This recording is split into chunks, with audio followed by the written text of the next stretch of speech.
what it's like being pregnant while you're married to a narcissist. So right off the bat, he didn't want me to be on birth control.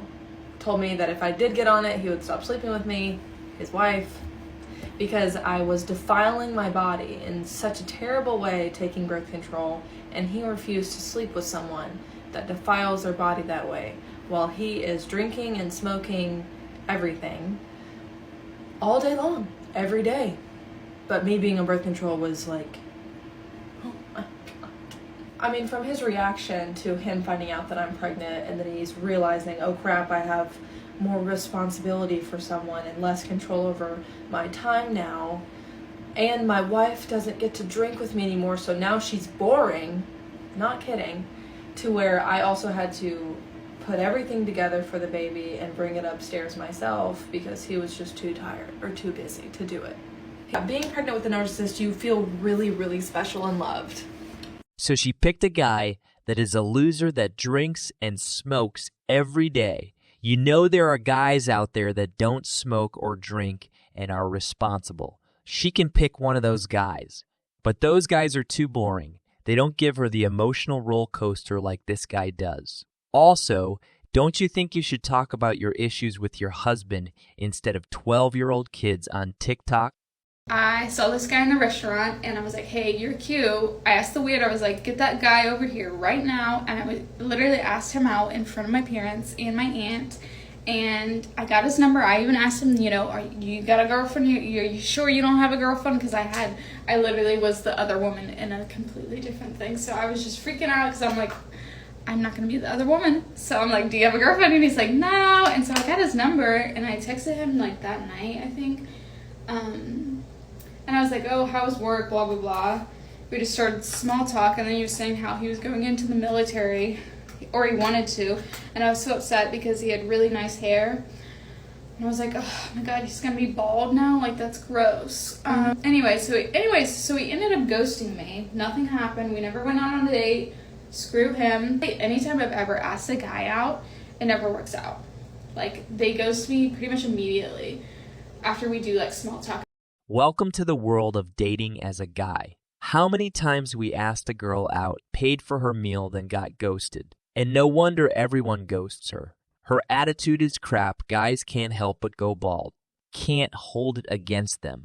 Signs the receipt, and then he looks at me, puts the pen on the counter, and he's like, put your Snapchat.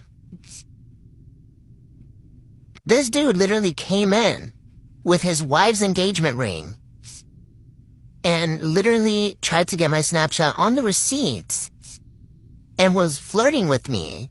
And I had his wife's information. I was like, no, thank you. And I really wanted to say it was on her account. Everything was on her account. So his wife's information is literally on the iPad. I really wanted to say, like, I have your wife's number, right? I can literally call her right now and tell you what you're doing. And I didn't because I was at work and I didn't know if I can get in trouble. And I just I'm a woman, I'm just like, and I'm just a human being, like, who wants to go through that? So I'm just like, fuck, like, I really wanted to text her or at least scare him off and be like, yeah, I can call your wife right now. But I didn't. I said, no, thank you, but you can go. All right, these stories are getting out of hand. What grown man uses Snapchat? Story is so fake, and I like how she mentions that she's a woman. Like we couldn't tell. Anyway, just do your job and keep it moving. Quick, let's just get into this lesbian goddess. I'm cute. It's giving, why am I not married? Why I'm not your baby mother? I don't know. Okay, here's the story. Boom. So, a few weeks before that happened with my friend, I had another friend. She met a guy in New Orleans. He was into her. He followed her. He saw her at the airport. It was some serendipity shit where they met in New Orleans and they didn't get each other's contact information. He said, I'm going to get your number when I see you. And he just so happened to see my friend at the airport. So, of course, she's telling him off the bat, I want a husband. I want a relationship. Like, I've had fun. I'm not on that. So he flies to where she lives in the West Coast. So he's like, oh, like, I don't know who hurt you, but you're asking me really poignant questions. Like, he was basically telling my friend he's all in. He doesn't even know why she's doubting him, but, like, he's ready, right? He's ready. He's able. It was about a month or two. They never did anything. They just hung out, kissed. He was like, I'm ready for you. Boom. So they meet in New Orleans, like a month or two, they're dating, getting to know each other. The next day, she texts him and was worried about him because we woke up early in the morning and she was like, T, I'm really concerned about him. I want to hit him up, make sure he's safe. So she hits him up to make sure he's safe. Her text goes green. As somebody who used to work at Apple and currently works in tech, I know that means she was blocked. So my friend is asking me, sis, what does it mean when your texts go from blue to green? So my heart drops because I have to tell my friend, this motherfucker that you've been talking about all weekend, he blocked you. Bro, I told so many girls that I love them, that will get married, anything to get them in bed. Then they can join the block party. All the empty promises means nothing coming from a fuckboy. I know I'm part of the problem, but times have changed. Dating and marriage aren't what it used to be. So courtship has changed too. Courtship is just selling their dream to get into that loose cooch.